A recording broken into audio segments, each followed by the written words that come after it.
Welcome, one and everyone, to this week's episode of Scotch and Smoke Rings. I am your neighborhood friendly Oxhorn here as always, with my suspenders set to maximum stun. We've got a great show for you today, because today is a special day. Do you guys know why today is special? That was me asking you to read my mind, because what's special to you might not be special to me. And you can't see me, can you? No. Here we go. There, that's a little better. Alright, hold on. So, today is a special day because, no. Cigarox says you got a house? No, I did not get a house. That would indeed be special. But I'm going to defy the gods anyway and smoke. Thank you, Cigarox, for giving unto me this beautiful cigar. For those who don't know, Cigarox sent me a shipment of cigars last week, and I have been enjoying them during my off time. Today, I shall smoke another one. Blagtooth is in the house.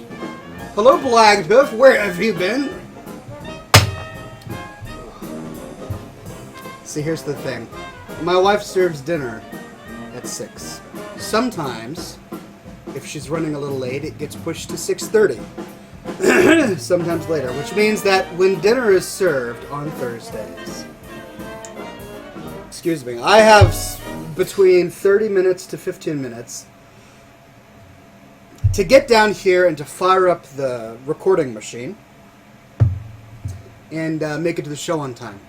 Now, if you've ever been in stage productions, or if you've ever sung in a choir, or if you've ever been in movies,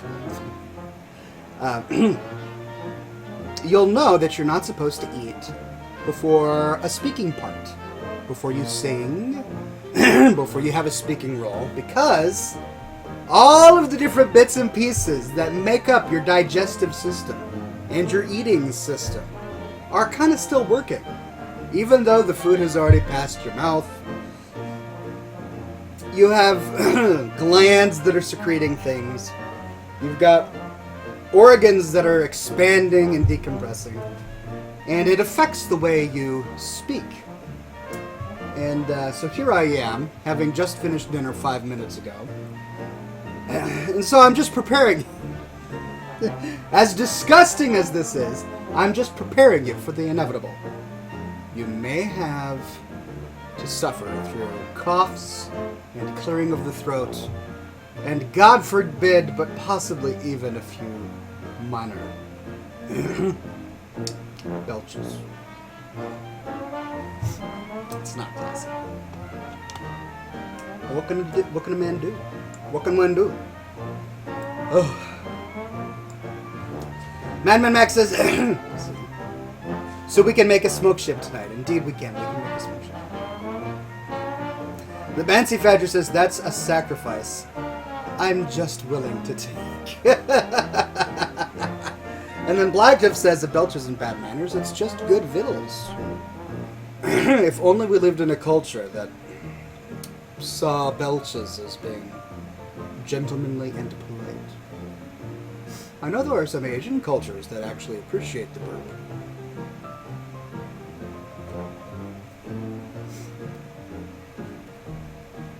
Cigarox says, I had spare ribs with barbecue sauce, coleslaw, and blueberry pie?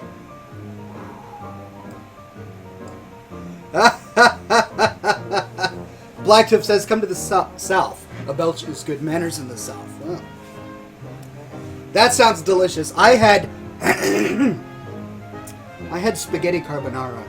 My wife made it for me from scratch. She made spaghetti carbonara from scratch. First time ever. And it was so good. The peas were plump and explosive and delicious. The bacon was oily and crispy. And the noodles were al dente. Is that what it's called? Al dente? Al dente?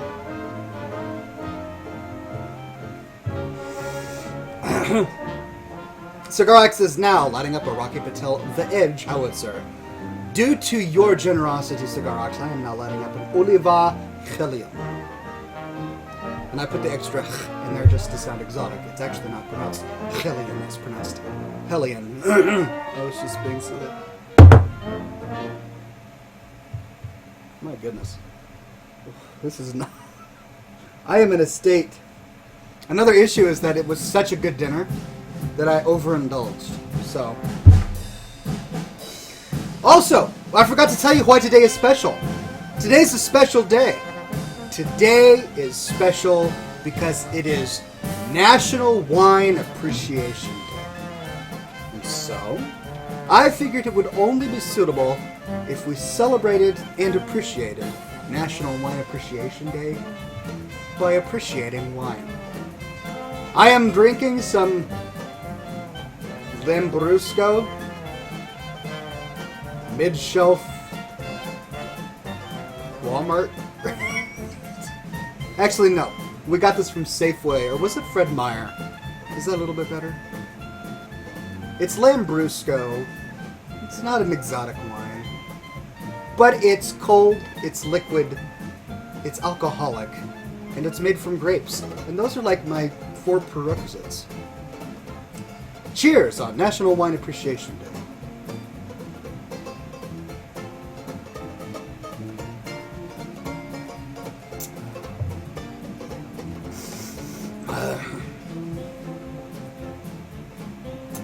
Madman Max says, oh no, not in wine. If I wanted grape juice, I'd eat grapes. Well, yeah, but I suppose the person who hates beer, would say, if I'd want to eat beer, I'd eat barley. Or someone could say, if I wanted scotch, I'd eat scotch. The Scots. I'd eat Scots. If I wanted scotch, I'd eat Scots.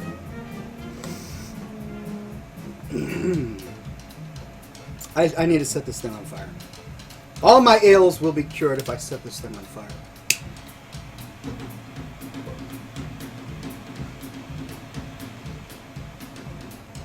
Ah!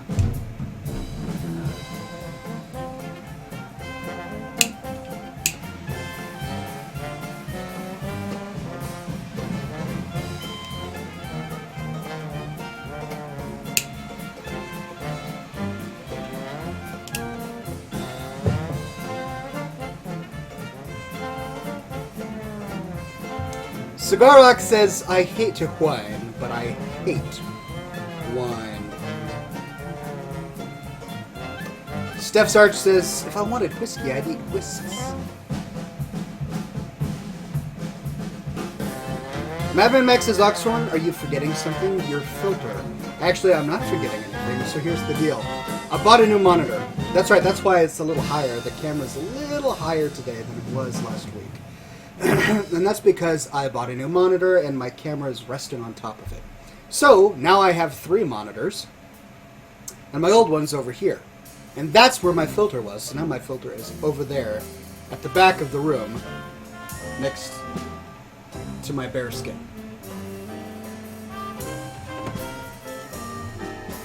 So before the show started, I went and turned it on. So that it's going, but I didn't forget it.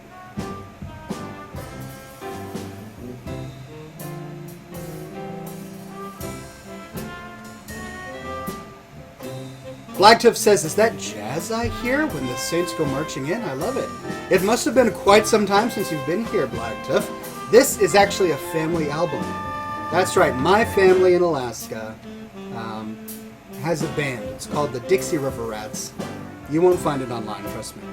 But they play Dixieland music, like this. And this is their album, so this is my actual family playing these instruments. And I figured it'd be appropriate for the show.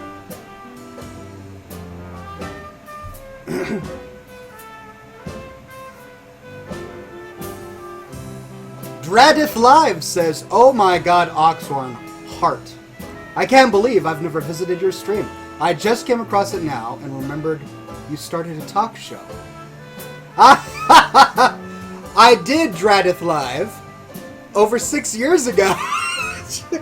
That's right, this is the 7th season of Scotch and Smoke Rings, which means I've been doing this for over 6 years. We started in 2009. That was the very first show.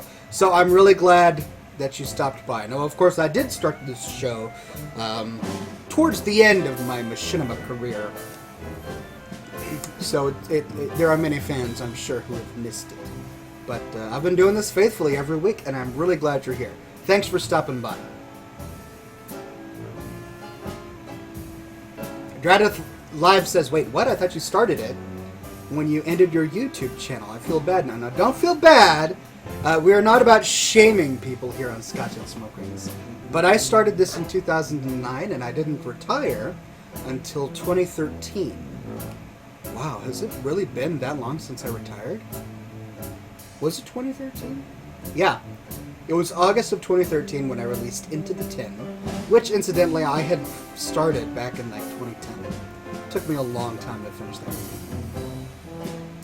As you get older, the years sort of spread out. It's weird. Goldbreath says, I can't remember when I started watching, but I just know it's been a while. Cigarrock says, welcome to episode 342, The Days of Wine and Bearskins. Is it 342? I said 341 at the beginning of the program, didn't I? I'll have to correct it. It is episode 342. If anyone would know, it's Cigarrox. He keeps track of these things.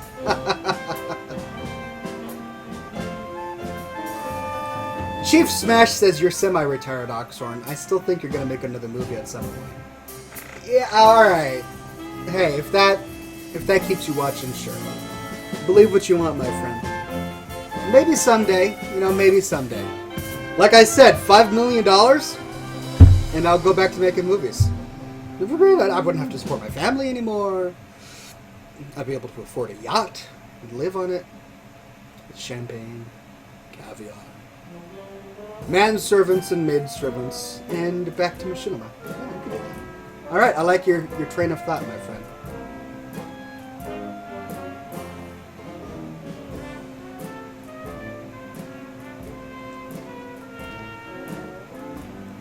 Steph Sarch says, I started watching on episode 200, but I haven't been here regularly for a long time. Well, I'm just glad that you're back now, Steph Sarch. Robin2258 says, Ox, the years spread out and go by faster because life milestones become farther apart. That's really true. I've often thought of it like this. When you're young, your entire world of experience is only 6 years, right? Or 8 years. When you're 10 years old, you only have 10 years of experience on this earth. That's your entire world perspective. Of those 10 years, you only remember maybe 8 of them or 7 of them. But as you get to 20, you're 20 years old now, that's double the amount of time that you've spent on this earth. And so a year feels a lot smaller, right? It doesn't take up as much of a slice of your life. When you're 10, 1 year takes up 1/10 of your entire life. So a year seems like it's really long. But when you're 20, 1 year only takes up 1/20 of your entire life. So it seems a lot less long. And now I'm in my 30s. 1 year is just over 1/30 of all my years on this earth, and it doesn't seem very long at all. Years go by in a snap. I can't even imagine what it'll be like when I'm in my 80s. My grandfather will sometimes talk to me, and he'll reference things that I said 5 years ago to him over the phone, and be talking about them as if they happened yesterday, as if I'm still doing them. Partly, I think, because in his experience, time hasn't really gone by very fast. He just thinks like that conversation we had was not very long ago, when for me it was 5 years ago.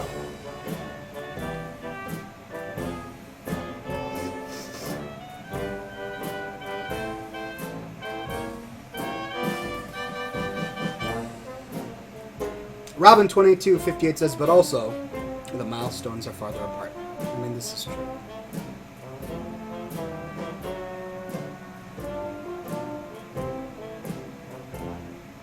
Tomato, I get you. Says, I'm 28 and I'm watching a guy smoking.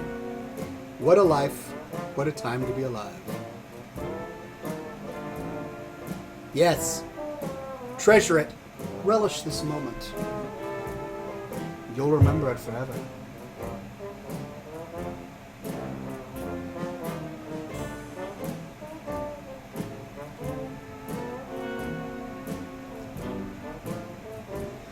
Greateth Live says, I think I was introduced to your channel when I was 10. It's crazy to think.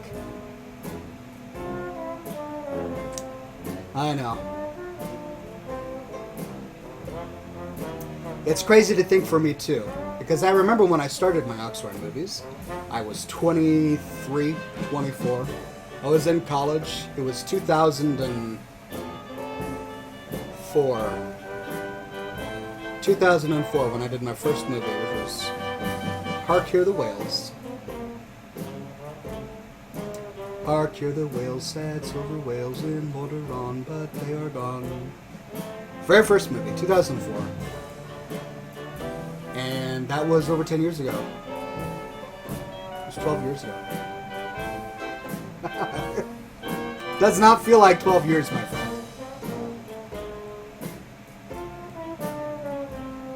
Imagine Justin says National Wine Appreciation Day.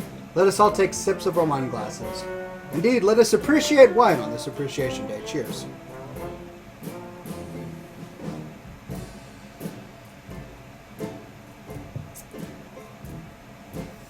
Whew. Wine is tart. For somebody whose palate has been almost exclusively Scotch, it's a little, takes a little getting used to. Not that I'm complaining, it is quite refreshing.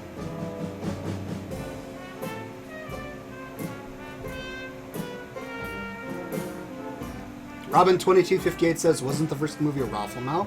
No, indeed it was not. It went Hark Hear the Whales, Racing the Grim Totem, The Great Kodo, Inventing Swear Words 1, Red Snappa, Drunken Kodo Writing, Associate Professor Evil Kills All Beggars, Rafflemal. And then, from then on, I made one. The one after that, I think, was Orcs in Space, then, oh, Crick in the Back. I forgot Crick in the Back. That was a ways back. Then after Orcs in Space was The Peace.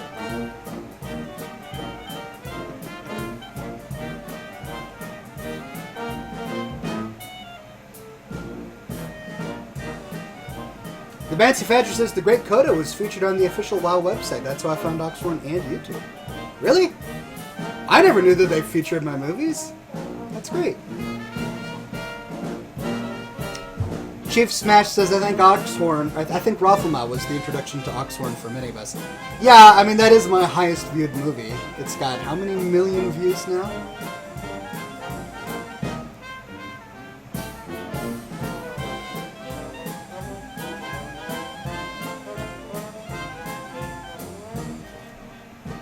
Robin says, I watched Racing the Grim Totem while taking a study break at like 2 a.m. and I cried. I really enjoyed making Racing the Grim Totem. For the longest time, it was my personal favorite. Up until around Inventing Swords 5, I really enjoyed Inventing Swords 5. But the idea for Racing the Grim Totem came to me when I was driving, actually. I was working as a hotel shuttle van driver, and it was the middle of the night. It was like 2 a.m., and I was driving back from the hotel rail yard.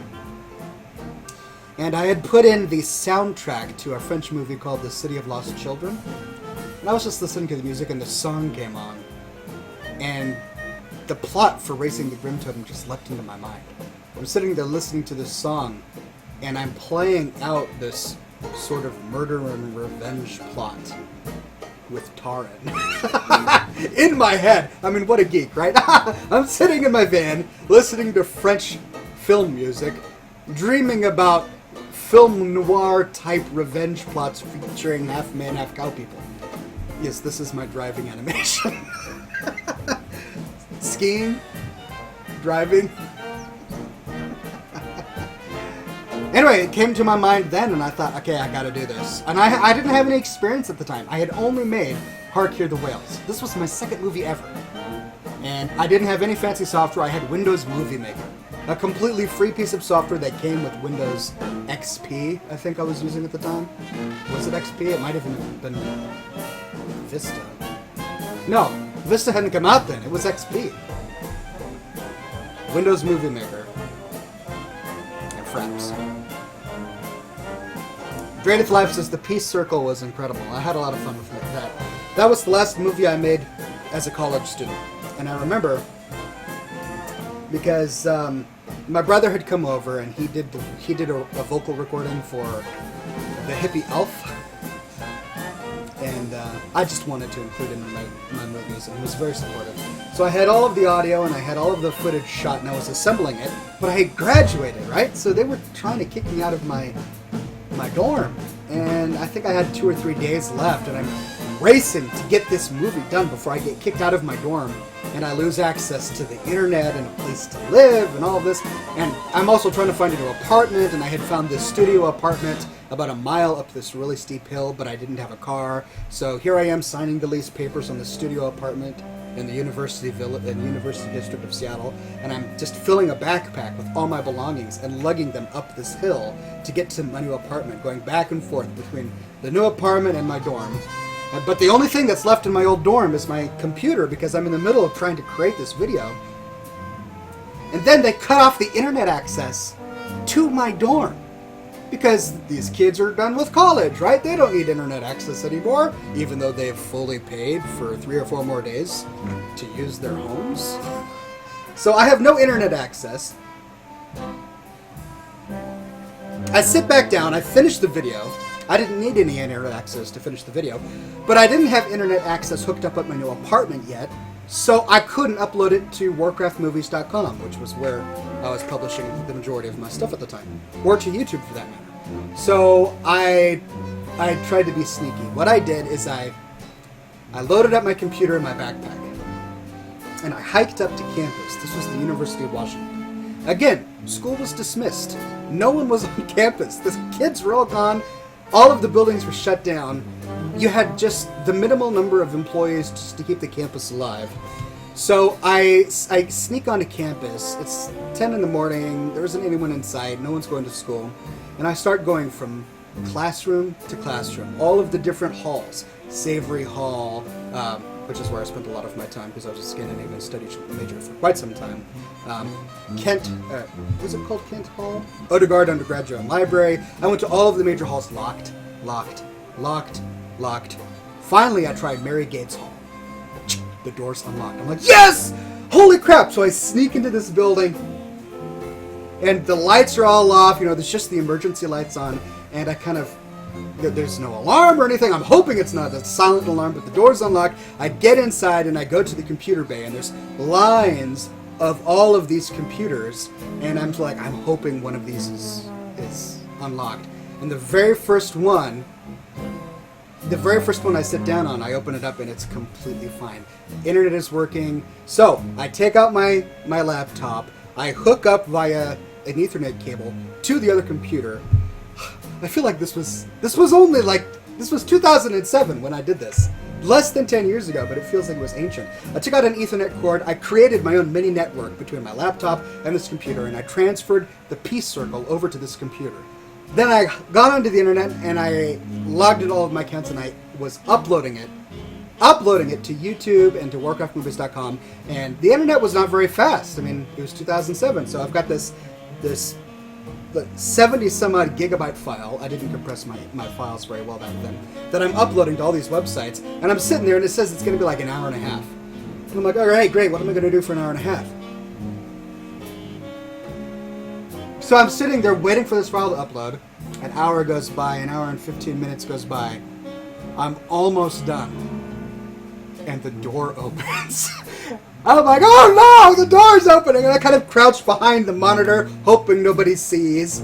But then someone says, hello? And I don't say anything, and the guy's like, dude, I can see you. He says, there's light coming from your monitor. You are the only thing illuminated in this room. I can see you very clearly. What are you doing here? And I tried to explain it to him, like, dude, I just graduated. I just needed the internet. They shut it off. I explained the whole thing to him. He says, look, I'm security. You're not supposed to be here. I'm giving you 5 minutes. Get out. I needed 10 minutes. I only had 10 minutes left to upload this file. And I said, please, just give me a second. I'm almost done. He says, no, 5 minutes. Get out. I'm like, all right, 5 minutes.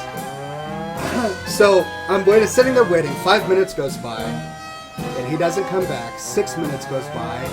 And he doesn't come back. 7 minutes comes by. He comes back and he says, all right, I need you to leave. And I looked at my watch. I'm like, oh, it hasn't been 5 minutes. And he says, it hasn't? I said, no. He said, well, what time was it when I told you needed to leave?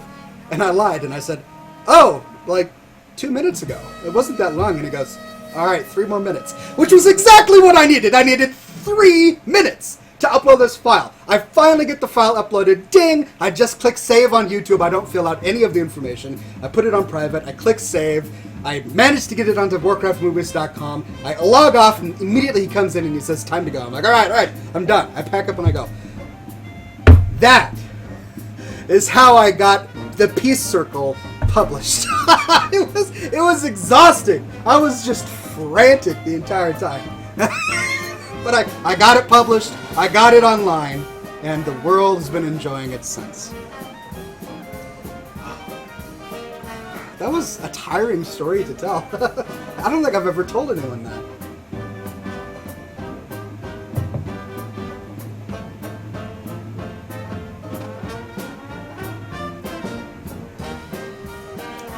Thankfully, the new apartment that I got, which I only lived in for 6 months, it was a nice efficiency studio. It only cost me $500 a month. Didn't have a kitchen, didn't have a bath, just had a shower. And I put a desk in there and I sat there. I worked at Amazon.com for 6 months, and then when I came back, I made machinima. That was my life for 6 months. And I made Associate Professor Evil Kills All Gold Farmers. I made Red Snappa. What else did I make during that period? I forget what else I made. A few other movies.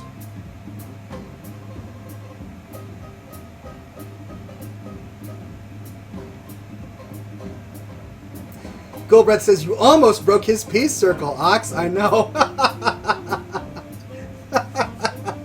Oh, that was so much fun. I still can't believe I did that. I should have just gone to my mom's house. She only lived like an hour away, but then I would have had to have taken public transportation.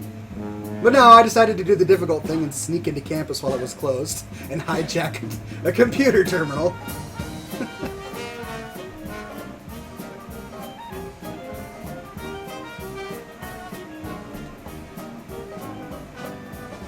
Blagtooth says, I just put down payment on my house. Good news, it will be mine in 3 years. That's amazing news. Blagtooth, as a renter who does not own his own home, I envy your position. What a position to be in, to actually own your own home in only 3 years. So kudos to you, my good sir. Keep at it.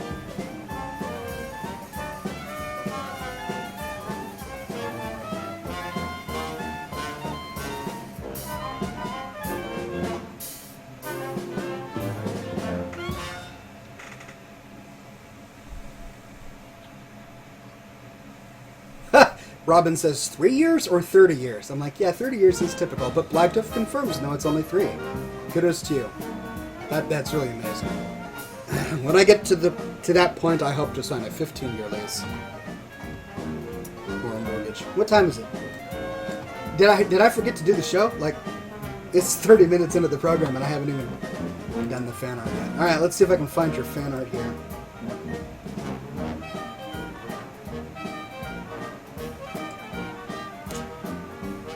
Chris Cheshire says, I hope it'll be a good show today. I can't make the next couple of shows because of school, but I hope you guys have a good one. And then he shares a photo of a very epic beard, and it is indeed an epic beard.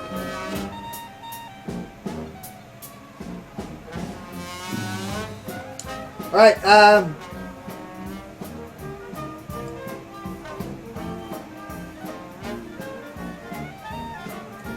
Whoops. Oh, shoot. My third monitor is complicating things. So I have my show streaming set up so that if I want to show off things, it's on the right monitor or the left monitor. Here, but now that I've got this third monitor, it's making things complicated. Oh! Whoa! What on earth? Ah! This isn't good. I gotta fix this. Alright.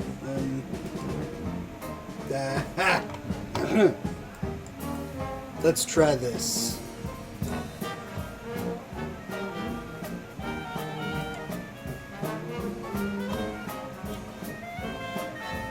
Nope. Still messed up here. Holy cow. What's going on?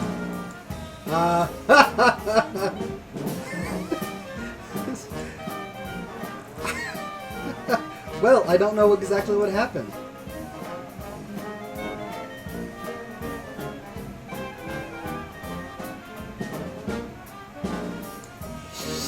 Well, I guess I'll just have to describe the fan art that submitted this. Shoot, I just realized I'm going to have to stream Hearthstone.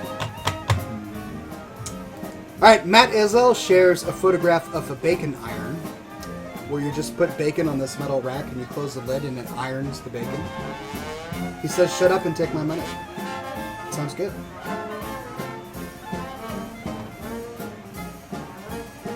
Aaron Kados gives us a video about bacon. At A&W, all of our bacon now comes from pork raised without the use of antibiotics. Okay. Bacon, bacon, bacon. Bacon, bacon. Great. Alright, so it's an A&W ad about bacon. Thank you very much. And that's it. Is that it? That's it. Looks like that's all the fan art. Alright. Thank you for your submissions, ladies and gentlemen. Let's go to SpeakPipe.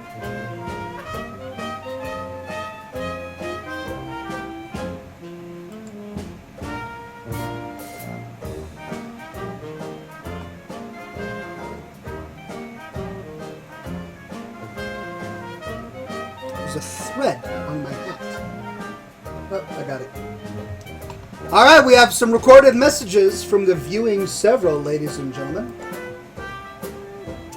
First on the program is Magin Justin. What is on your mind, good sir? Greetings, Oxhorn. Magin Justin here. I have a quick question for you. When beginning World of Warcraft, or before you started playing World of Warcraft, how did you ever become to hating hippies? I'm not taking their side or anything, I'm just very curious. I just wanted to know. Alright. Let me put this into context. Let me describe the reality. Look, I don't hate hippies. Because hate is such a strong word.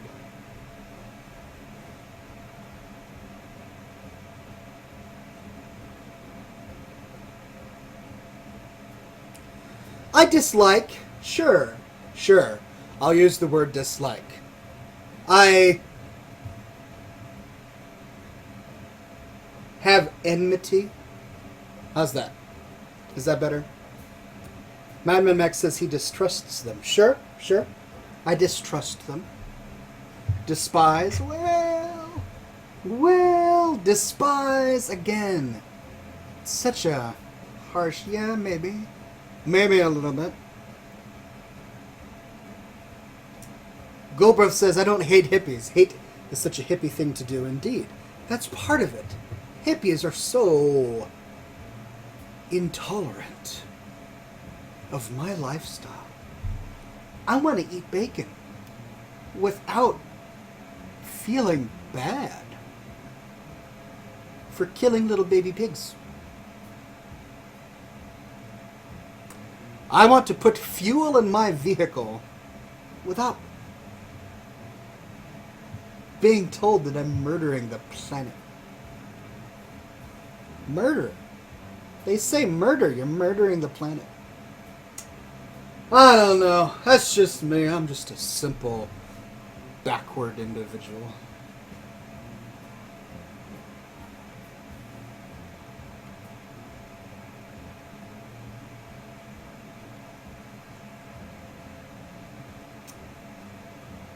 Zalthran says, you just want all of them to be locked in a room way down in the ground, right? No. Locked away in the ground? No. No, that'd be bad. Blackstorm says, they aren't little baby pigs, they're big, fat, nasty hogs. Well, that does make them more tasty.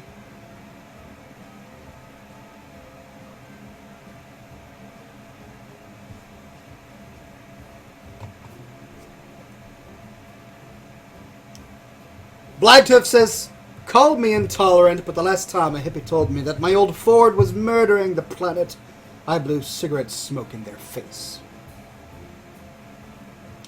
Oh. That's so rude.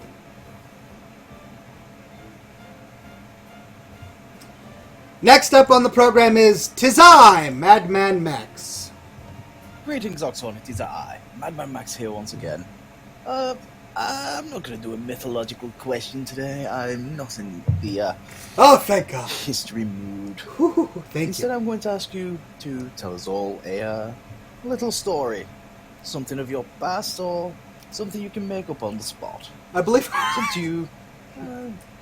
It's only 2 rules, though. It's going to be entertaining and, Okay. well, yeah, it's going to be over 4 minutes long. Have fun and enjoy your scotch. Ta-da. I think I did that just a minute ago. Did I meet the qualifications of that one? I think I did. You want me to try again? Alright. Once upon a time, there was a dirty, stinking hippie. And this dirty, stinky hippie thought that he was clean and nice and pristine and wonderful. But in reality, he was dirty and stinky and he was a hippie. But this guy, so deluded as he was, as hippies tend to be, went around the world telling everybody, man, don't I smell nice? Aren't I clean? And everywhere he went, people would look at him and go, oh, whew, what a stinky hippie. And he would sit there and go, oh, you're intolerant. I am not stinky. I am clean and pristine. I am a pristine, clean hippie. But no matter where he went, whether it was Texas or Louisiana or Arizona or Africa, they would look at him and go, whew, what a stinky hippie. So this hippie grew up his entire life thinking that the world was just evil and intolerant and that people didn't understand him and that he was truly this amazing creature and this wonderful human being who cared about everything more than everyone else, including the planets and the little fuzzy animals.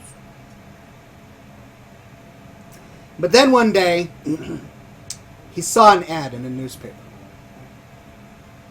Free room and board provided to dirty, stinky hippies if they come in and submit themselves to scientific experiments for the betterment of mankind. And he thought, I'm a good person and I love mankind. Plus, I need a place to live. So I am going to accept this offer in the newspaper. So this dirty, stinky hippie accepted the offer in the newspaper and he walked up to the scientists and he said, oh, scientists, I love science. And I will submit myself to your experimentation. Please put me up in a hotel because I need my iPhone and I need my internet connection. And I need to be able to sit in down comforters with slippers and bunnies, slippers made of bunnies. Not real bunnies, but they look like bunnies. They just feel like bunny slippers. But it's fake fur, it's not real fur. And the scientist said, anything you want, dirty, stinking hippie.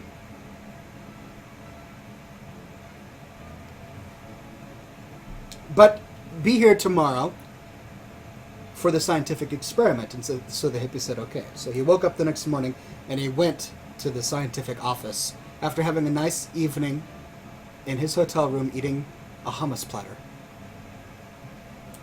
And he showed up and he said, okay, scientists, what experiment would you like to do? And the scientists said, We're not political, and we do not take sides. We instead want to prove objectively, using science, that hippies are really dirty and really stinky. You are the perfect candidate. And the dirty, stinky hippie said, great! I can't wait! I am a clean, pristine hippie. And this science will prove to the world that they're wrong. That I am not dirty and stinky. That I am a good, clean, caring human being who is not idealistic and who has real-world experience in everything. Because I know everything. And so they hooked the stinky hippie into this machine, and they clamped down his legs, and they put up his arms, and they clamped down his arms. And they had a stinkometer in their hands, kind of like, you know, when you pat someone down or you go through the metal detectors at the airport. And instead of detecting metal, it detects stink. It was a stinkometer, like a Geiger counter, but for filth. And so they went all over this dirty, stinking hippie. And it went, woo, woo, woo, woo, woo. That's the noise it made, just like that. Woo, woo, woo, woo, woo. That's what it made. And man, the scientists go, woo, gosh, you are such a stinky hippie. And this science proves it. And for the first time in the hippie's life, he realized, maybe I'm really stinky. Maybe it's not the world that needs to change to me. Maybe I need to change to better fit into the world. And he was thrown for a loop. So, he was quiet and he was somber and he was introspective. And the scientists finished their experiment and they gave him a report. And the report findings said, yes, you are dirty, you are filthy, and you are stinky, and you are a hippie. And they gave him a diagnosis. Too much hippie, and then they gave him a solution. Eat bacon. So, the dirty, stinky hippie took his prescription back to his hotel room, and he sat there pondering. And he thought, man, all my life I thought the world just hated me, the world was intolerant, and that I just didn't deserve it. But now I realize that I just really am stinky and dirty. And so he looked at the note, and he read over and over again the phrase, eat bacon, eat bacon, eat bacon. And he thought, what would happen if I ate bacon? So he picked up his phone, and he rang room service. Ring, ring, ring, ring. Because it was an old phone. Ring, ring, ring, ring. Hello? Yes, room service. Yes, it's the dirty, stinky hippie in room 411. 420, that's what it was. It was room 420. Stinky, dirty hippie in room 420. Yes, I would love a plate of bacon. He hung up the phone feeling really guilty. All his life, he thought, man, I prided myself at being a better human being because I did not eat bacon. It's what made me the clean, pristine creature that I am. But here I have just ordered bacon. What will happen? And the door knocked. And he opened it up, and there before him was a man in a butler suit with a metal tray filled with bacon. And he put it down, and he closed the door, and he sat there pondering, going, this is it. This is a moment of truth. I'm about to eat bacon. He reached down, and he picked up one stick. He waved it in front of his nose. And it was okay. And he touched it to the tip of his tongue. Well, it wasn't half bad. And he took a little nibble. Suddenly, it was as if he had seen the gates of heaven open and St. Peter stand before him, smiling and stretching out his hand to welcome him to salvation. His eyes glazed over and he dove into the bacon.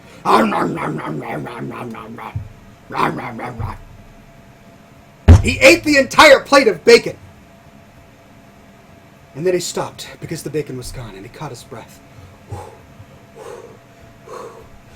And then he felt something new. He felt something different. He sat straight up and he felt a sort of tingling sensation. Suddenly, his old hippie rags were stripped from him. The filth that caked his body vanished away. His long, greasy hair was instantly cut and turned into an appropriate masculine hairdo.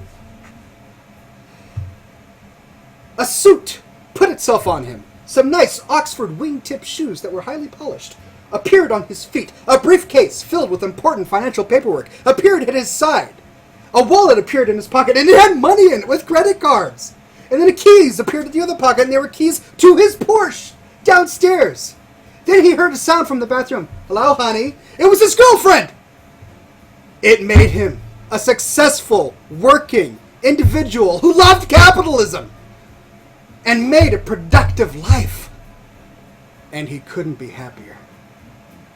All because of bacon. The end. And my cigar is out.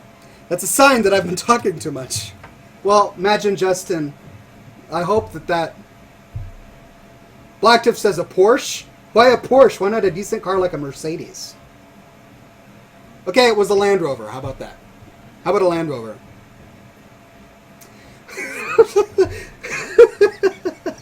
Goldbreath says, make this into a kid's book. Oh, that would be a brilliant kid's book. Oh, my sides. Oh, they hurt.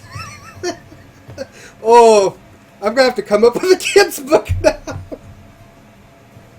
Oh, that hurts. I can't laugh. I'm full.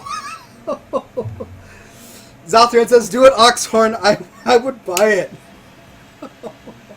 Oh, I would make so many enemies if I made that into a kid's book.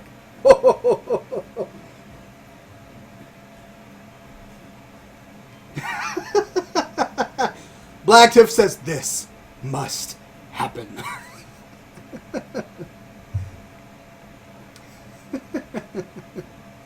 Chief Smash said, I would make my sons memorize that book. Robin2258 says, how about a Nissan Frontier? Designed in California and built in Tennessee. An example of free trade. All right. I can go with the Nissan Frontier. That sounds good to me.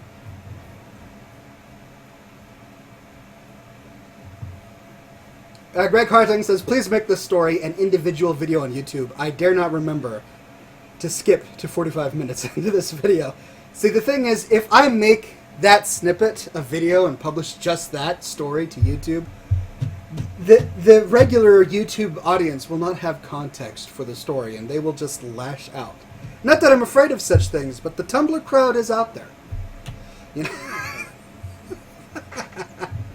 Oh my goodness.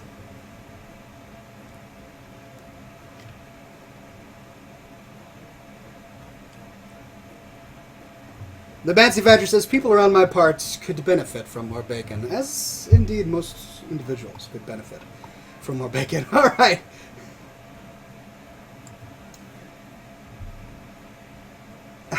All right, ladies and gentlemen, I'm just slow today. We've got another recorded message from Andy the DK. Andy the DK, you were on the program, good sir. What is on your mind? Greetings, Oxhorn. Andy the DK here. Sadly, no quick-fire questions this evening. I have more of a serious question to ask you, sir. I'd like to say hello to everyone in chat, and my greetings to everyone, and I hope everyone's having a great week. Ox, I am actually looking for... I'm going to be doing a lot of spring cleaning this coming spring, and I would like to start dressing in more fashionably or more sophisticated clothes for a young gentleman. Only problem is that, you know, I'm not trying to break the budget here at all. Can you recommend any sort of really nice places where I can shop and buy some sophisticated and classy, maybe some evening dinnerware clothes and some just nice clothes that you like? Any suggestions? Thanks, Ox, and I hope everyone has a great week. Stay classy, my friends. That's a great question, and honestly, it's one of those things that I'm interested in. I'm just genuinely interested in affordable, classy style. Not that I've got it all figured out, but it's so easy and it's so typical for a geek like me to dress in t-shirts and sweats, or to have superheroes on my shirt, or maybe one of those button-up shirts with Asian symbols written down the side, or maybe an anime face on the back. You know what I'm talking about? The ones that kind of are made from 100% polyester and feel like really thick garbage bags. That was my life before I attained style enlightenment. So I know where you're coming from, good sir. I know where many of my viewers come from when they burst forth from childhood without having received education on how to dress like a sophisticated modern man. And I have toyed with the idea of creating a blog that talks about style and not fashion, because style is always in style, but fashion goes out of fashion.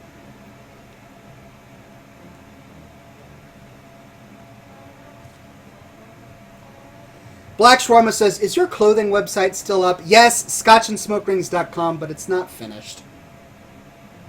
I haven't finished it. But there's a great article on dress shirts there if you want to learn about dress shirts. But here's the thing. Don't wear t-shirts. Don't wear sweat anything. Sweat pants, sweat shirts, just don't do it. Don't wear tennis shoes. Right? All of the things that you see when you go to the mall. Just don't do those. Instead, kind of scratch build a stylish outfit using resources found online.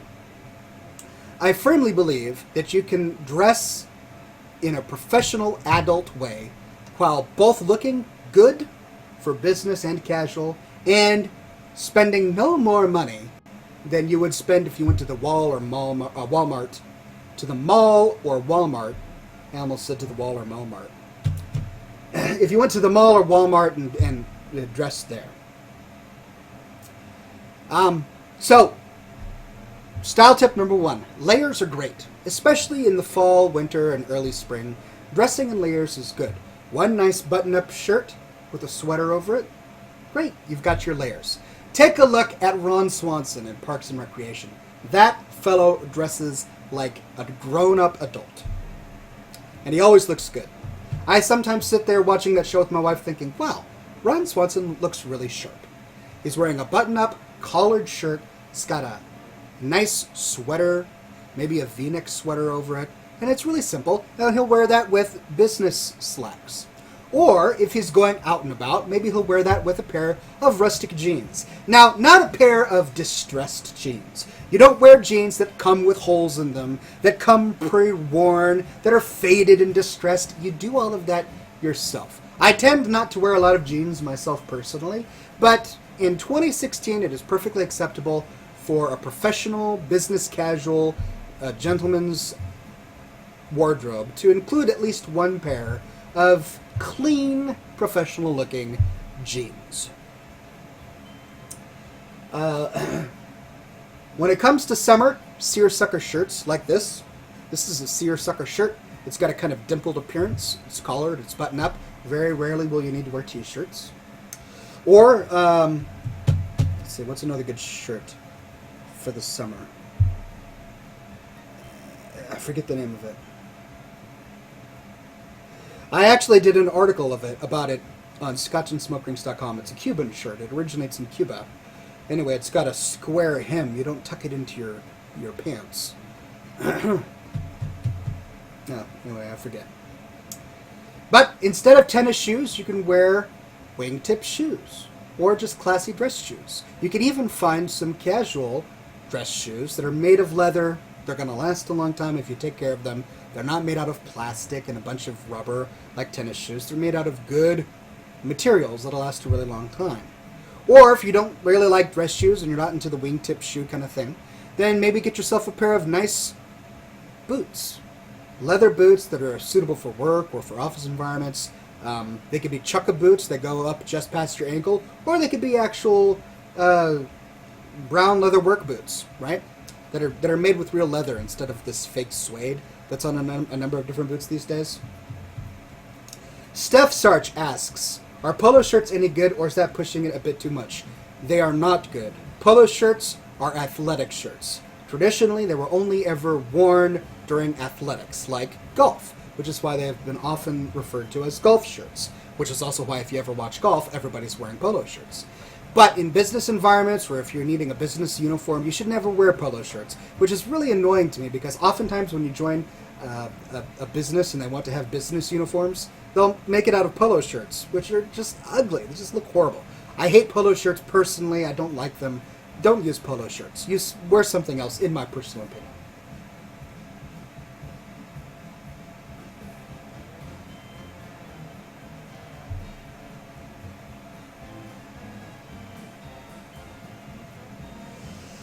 So I realize that my stylistic choices are not applicable to everybody, and not everyone agrees with them, but that's just where I would go.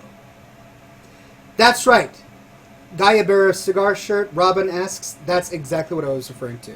Cuba Vera, Gaia Vera, I don't know if I'm pronouncing it right, but those shirts, which were popularized by Ernest Hemingway, are great summer shirts. They're great for if you're going to the beach or you're going to an exotic locale.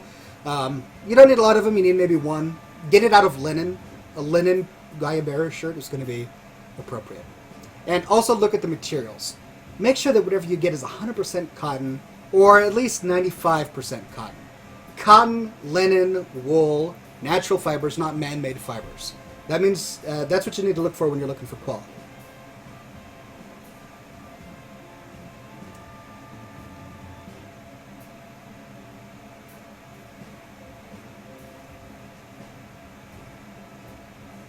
All right. I've probably bored half my audience already. Interesting questions this week. Thank you all for your wonderful, thoughtful questions.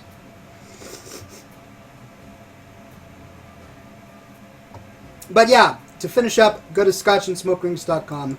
I've collected a couple of my thoughts on appropriate gentlemanly attire there. If you want suspenders, I suggest you not get the kind of suspenders that pierce your garments. Instead, go to Amazon and search for hold-em-up snap-on suspenders. Those suspenders are going to be good, especially for larger gentlemen like myself. The kind that have really weak clasps don't work very well. So hold-em-up suspenders with the plastic snapping clap. The plastic snapping clap instead of the needle that pierces your garments. Those are going to be the appropriate suspenders to get.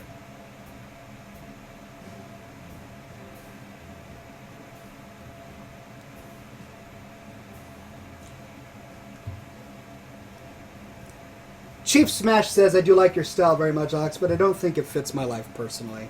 And that's okay. We all don't need to be carbon copy clones of each other. No, we are free in this world to eat what we like and wear what we wish and love whom we may. As long as they love us better. Cheers, ladies and gentlemen. Bottoms up.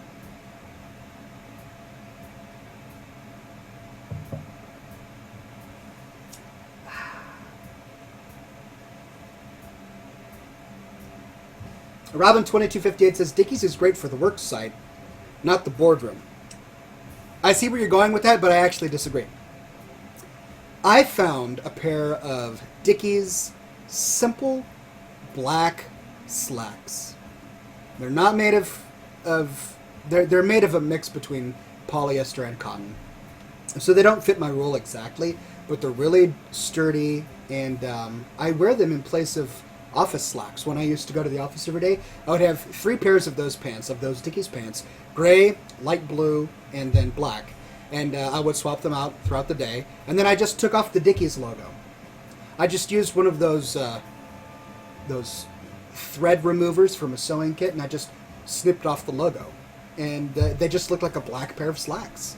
But they were very sturdy. I still have them to this day, and I still wear them to this day. And I bought them over 5 years ago because they work really well.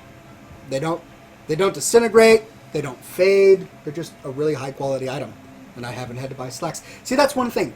And I know that not everyone agrees with me, but I prefer to invest money into quality items that you never have to replace. Instead of buying a new outfit every year, do your research and buy one outfit or two outfits once and wear them for 10 years before you replace them.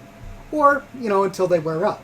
If you buy something that's really high quality, you're going to save a ton of money over your lifespan by not having to buy new clothes all the time. Somebody who is fashionable is really concerned with how they look from moment to moment and season to season. Whereas somebody who's just interested in style buys quality, appropriate clothing items for his body type and for his personality once, and then wears them until they fall off of his body. Which is why threadbare rugs, for example, are actually a more high-quality decorative item in upscale homes than your high-pile polyester rugs that you can get for $300 at Big Lots or whatever. And that's because that even though it is threadbare and even if it's worn out, the thing was made from silk. The thing was hand-woven by an actual artist, and there was thought and love that went into that rug instead of something that was machine-made that you can get at your local box store, right? There's a complete difference. It's a different way of thinking about it.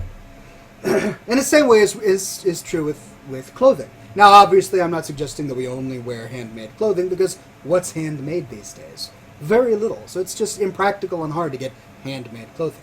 But you can get stuff that fits you, right? That's why I like tailored stuff. I frequently talk about a company called Tailor for Less. Now, they're not perfect. Some of their stuff is cheap, but some of their stuff is actually really high quality, like their dress shirts, for example, and their coats. I got my coats tailored for my body style on Tailor for Less. And then I got many of the dress shirts that I wear at Paul Frederick, because Paul Frederick allows you to choose your arm sleeve length, the neck length. Instead of going to your box store and picking something off the shelf, which is designed to fit a wide variety of people, just go online. You're not going to pay any extra money. It's the exact same price, and get something that's tailor-made to your own personal dimensions. That way it fits you perfectly. Doesn't fit anyone else, but it fits you perfectly, and it's going to be made of high-quality materials, and you can wear it for a very long time, saving a lot of money, and not having to get it replaced.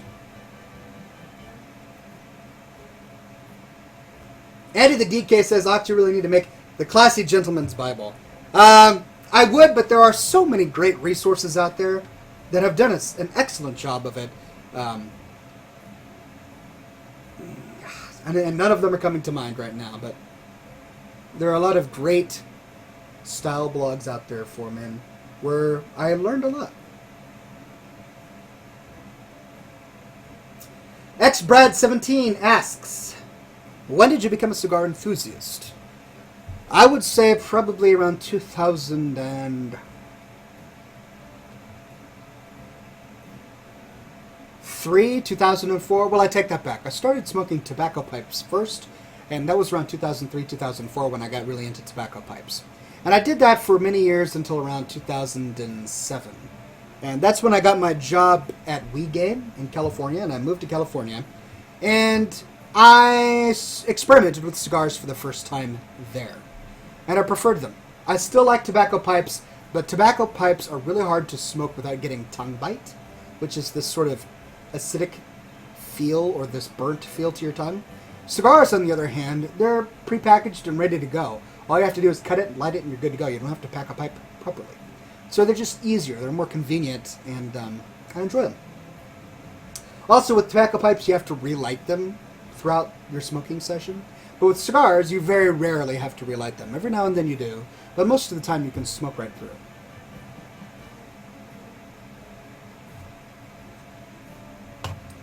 That said, I'm not a habitual smoker. I smoke maybe once a week these days.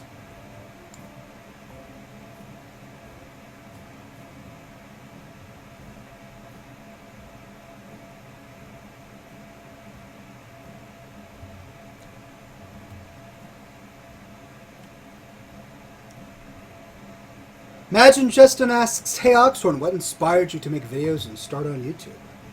Well, I started on YouTube before YouTube was really a thing. In fact, the majority of machinima authors that were my peers at the time had a really low opinion of YouTube because YouTube at the time did not have very high quality. In fact, the preferred method of sharing videos was a website called Stage 6, which was owned by the DivX company or something like that. Alright, I think this is a little too loud. Anyway, I started making movies just as an outlet for my creativity, I guess. I had ideas and I wanted to experiment. And I taught myself how to video edit, and I just started making movies. And then I was one of the few machinima authors at the time that uploaded directly to YouTube. This was before YouTube became a huge international sensation, even before they had a monetary platform, which means that 90% of the views that Raffle got, I actually didn't get a dime for, sadly. But that's okay. It wasn't about the money. It was about the fun.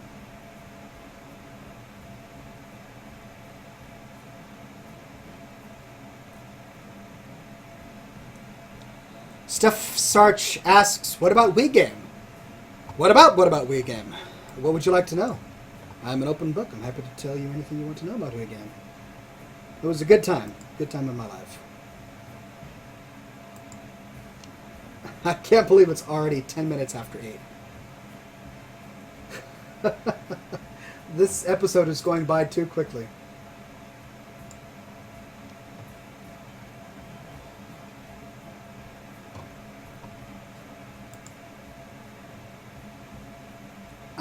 Alright. I'll play one game of Hearthstone. Just one game. Because this day is going by quickly. Or this episode is going by quickly. One game of Hearthstone, ladies and gentlemen.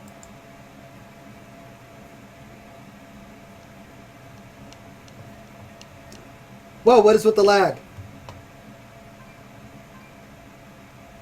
Ready for an adventure? Yes, I'm ready. Let's do it. Just one game. I am accepting your challenges.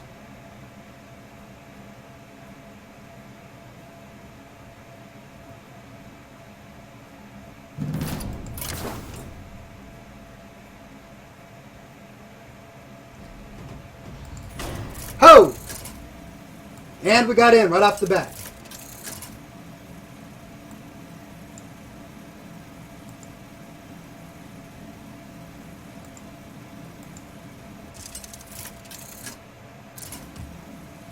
Steph Sarch asks, "What kind of association did you have with them? What's the story behind it?" Gul'dan! Your soul shall be mine. For doing Well, my affiliation with them is that I was their employee for about 2 years. I was hired in 2007, end of 2007, started in 2008, lasted until 2009, until sadly the company went kaput. Ran out of money, had to lay everybody off. It was a sad thing. But for 2 years, I had a great time working for them as a creative director. And what I did is I just made Oxhorn movies. They paid me to make Oxhorn movies. It was a dream come true job. And it was really a learning experience for me because I got to learn a lot about the startup scene and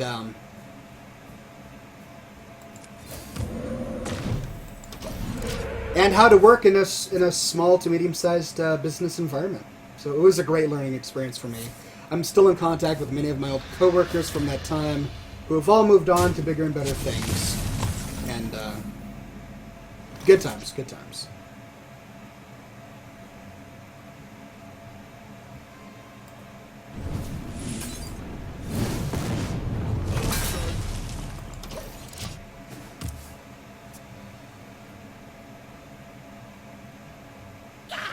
Stop yelling!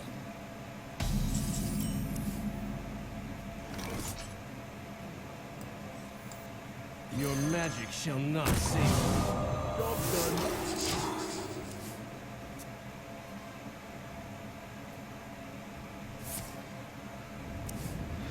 Ghoul Breath is out. Pleasure to have had you on the show, Ghoul Breath. Thanks so much for coming. Flokasozen is in the chat. Haven't seen you in quite some time. Good to have you, Flokasozen.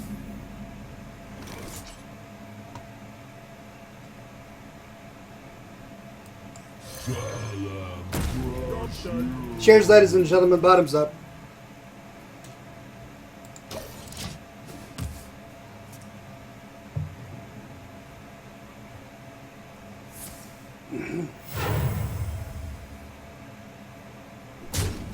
By the power of Ragnaros, I have the power!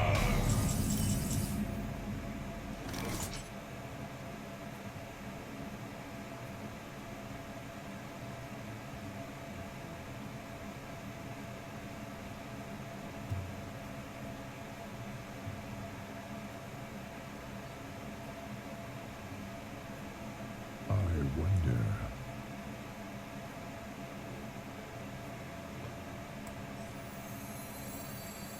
My shield for Argus!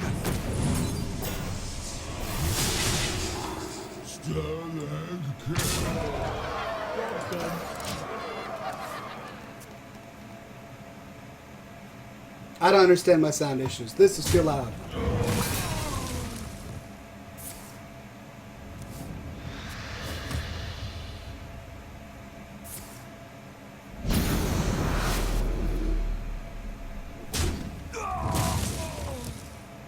The end is coming!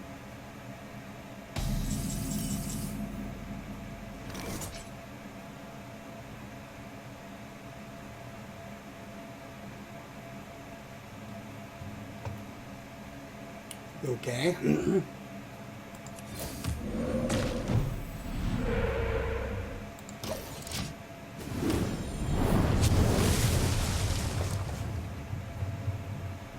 Do you have the artifact? What does that do?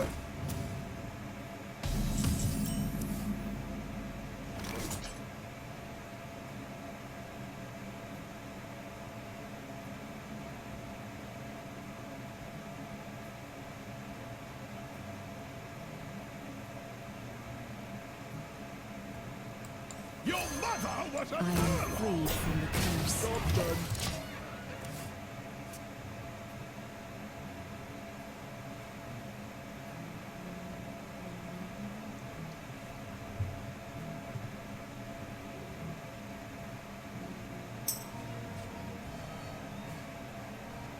Fancy Badger says it shuffles a card into his deck. If he plays the card, all of his minions are legendary. Oh, I see. With me, friend. Do you have the artifact? Clever.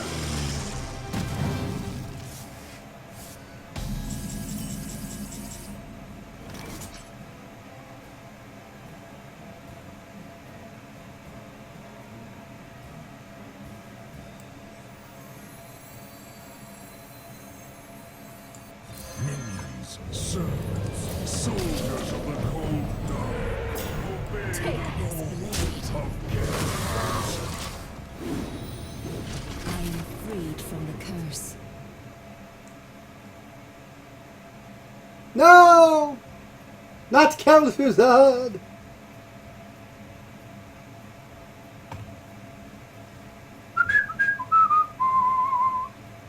No! Ooh. That makes me sad.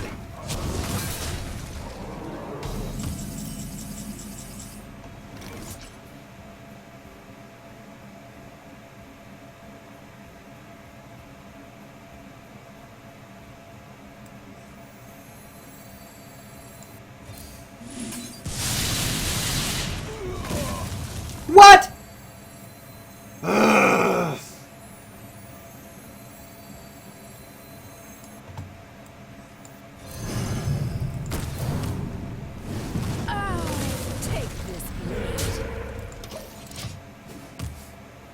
That did not go according to plan.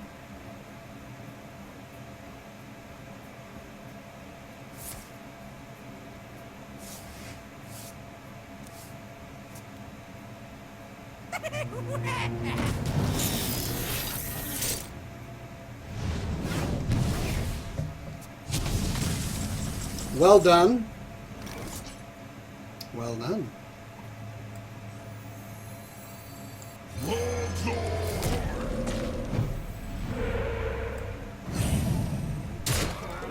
This blade.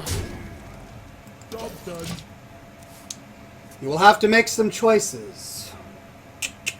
Choose wisely.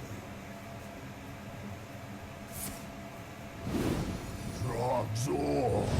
Roxor. Whew! I lucked out there.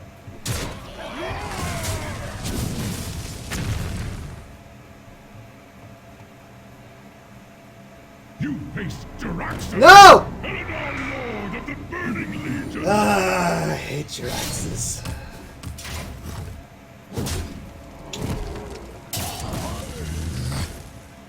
You face Jiraxus, Eladar Lord of the Burning Legion.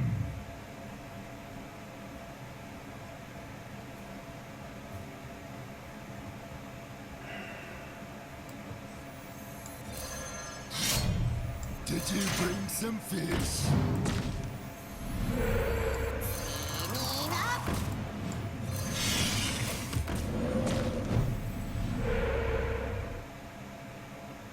Elements guide me. Blade.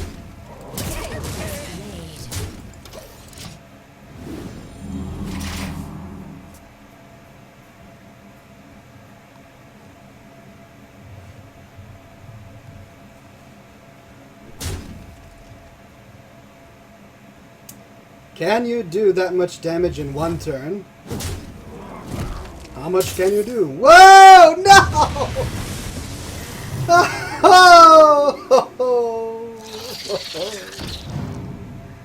I should have known. I should have known. Core blimey. Elements guide me.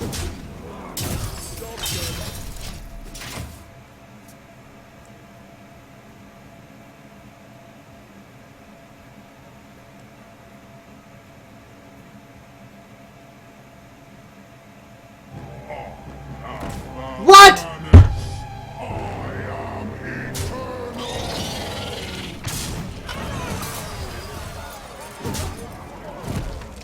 Buying or selling. Fancy Fadger. By the power of Ragnaros, I have the power!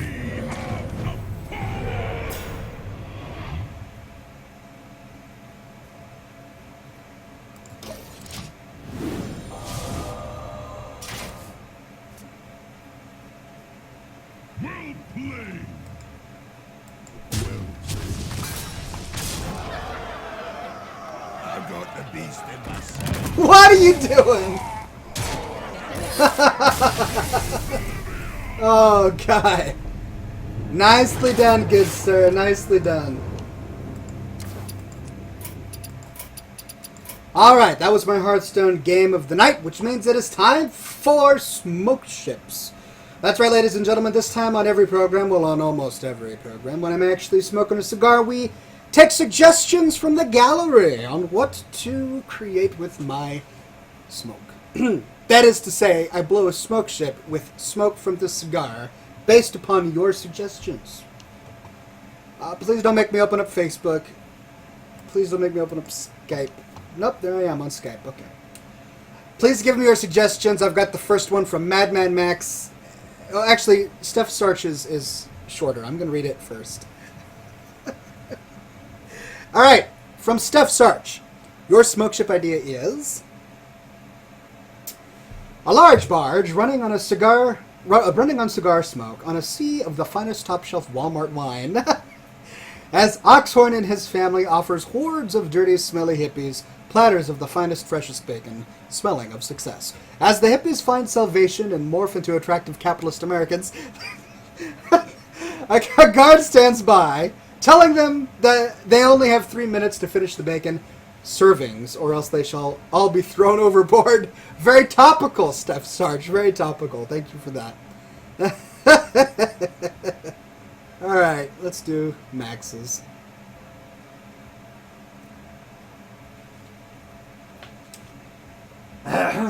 Let me get some wine first.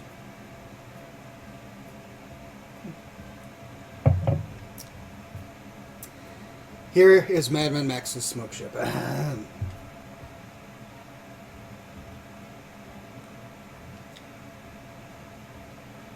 My smoke ship tonight is a large wooden whaling boat. Oxhorn is on the bow, spear in hand, shouting, glaring down at the sea as the boat rocks back and forth violently, as the storm rolled in thunder, cracked and lightning flashed. In the distance, a salome object can be seen in the water. Salome, S-A-L-O-M-E. A salome object can be seen in the water moving towards the ship as Staghorn shouts, Oxhorn, we need to turn away. If that thing hits us, we will capsize. Call off your accursed mission to end the life of the great green hippie whale. As Oxhorn roars, shouting, Druid madness is oftentimes a cunning and most feline thing. When you think it fled, it may have but become transfigured into some subtler form. I'm already lost. As the waves start to break and the bright white stripe broke up the dark green body of the hippie whale, it dove under the water. Oxhorn scanned the water the best he could do in the darkness. As the darker body of the whale starts to rise up quickly, it breaks the water and jumps straight up from the water, breaking off the tip of the boat as the broken wood cut into the side of the whale, deeply cutting it. They jumped about 20 feet in the air and over the ship, but Oxhorn threw his spear as it sank into the side of the whale. All right. Moby Dick. Gotcha. The spear had a thick, heavy rope tied to it with the other end of the rope attached to the back of the ship. Okay. As the whale landed back in the water, forcing the ship to jolt forward hard, Staghorn fell forward, breaking his horn in the deck, causing him to shout in agony from the pain. The ship turned around quickly as Oxhorn laughed insanely as the ship caused enough drag to tire out the whale as it now floated on top of the water. And Oxhorn used many of his spells, really run-on sentences here, to finally kill off the huge whale. As the last spell hit the whale, broke apart, and exploded into bacon. The whale exploded into bacon, just making sure we all understood that. Steak sandwiches, it exploded into bacon, steak sandwiches, and barrels of mead. Oxhorn and Staghorn looked at one another confused. Oxhorn chirped up, confused. Why is it when we kill something, it explodes into things like bacon and alcohol? Do people think we are drunkards and overeaters? As another ship turns up, filled to the brim with hippie toms and murlocs, Oxhorn looks at them and says, I don't have time for this, and he sunk the ship with a well-placed moonfire, and sailing away with the bounty they could sell on to at a local port. Sailing away with the bounty they could sail on to at a local port. I don't know. As the tiny green whale looked above the water at the leaving ship and sighed in relief, winking back at the reader. We're breaking the fourth wall here. Reader, it's like, all right, and swimming off quickly. Oh, that's it. All right, thank you, Madman Max. Thank you, Madman Max. All right, here we go. I'm exhausted. That was really tiring. Chief Smash says, Ox, you should see how much that Micro Machines guy charges, and we could all donate some cash so he can co-host the show and read Man Max 21 smoke ships at high speeds. Yeah, if only I could find the Micro Machines guy. Black Swarmer says, smoke ship, here we go. Fried eggs, sunny side up, a delicious homemade 9-grain wheat toast, pure butter milk, a grapefruit half, ooh, delicious, fresh squeezed orange juice, and 2 pounds of crisp, fresh bacon. Even though I just ate black shawarma, you make me hungry again.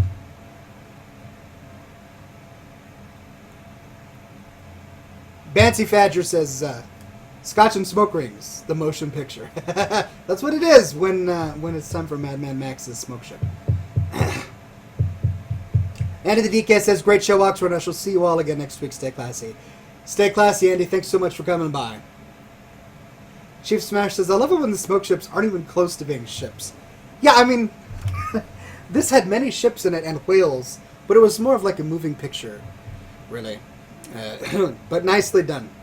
Nicely done all around. All right, I'm going to choose Steph's Arches because it was manageable with my mouth and because he hasn't come to the program in quite some time. And it's good to have you back, so you get rewarded with the smoke ship. But good job to everybody who participated. Well done, as always. Your boundless creativity astounds me. All right, here we go. Smoke ship time. Pay close attention. It'll exist for a brief moment.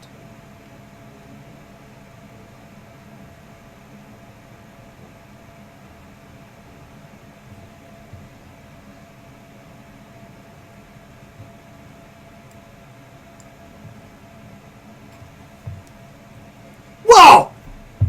I hope you didn't blink, because if you did, you missed it. But for the briefest of moments before your eyes was a large barge running on cigar smoke on a sea of the finest top-shelf Walmart wine, as Oxhorn and his family offer hordes of dirty, smelly hippies platters of the finest, freshest bacon, smelling of success.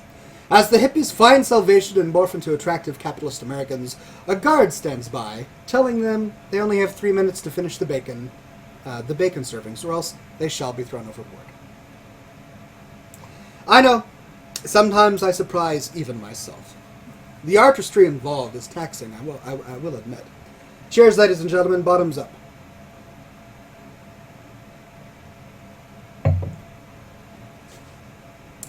And that's it for Wine Appreciation Day. I have appreciated a full glass of wine. All right, ladies and gentlemen.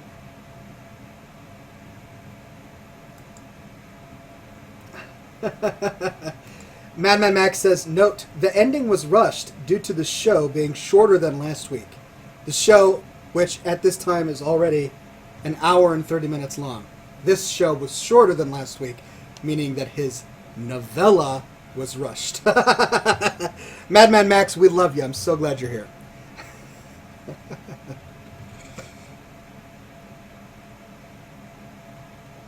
Cigar Rock says, tune in tomorrow when Oxhorn will join the Wine Gals, Kathy Lee and Hoda, on the Today Show. Okay. Drink wine one time on camera, and suddenly you're with the Wine Gals on the Today Show. I see how it is. Look, just because of that, I'm finishing this bottle of scotch when the program ends. That's right.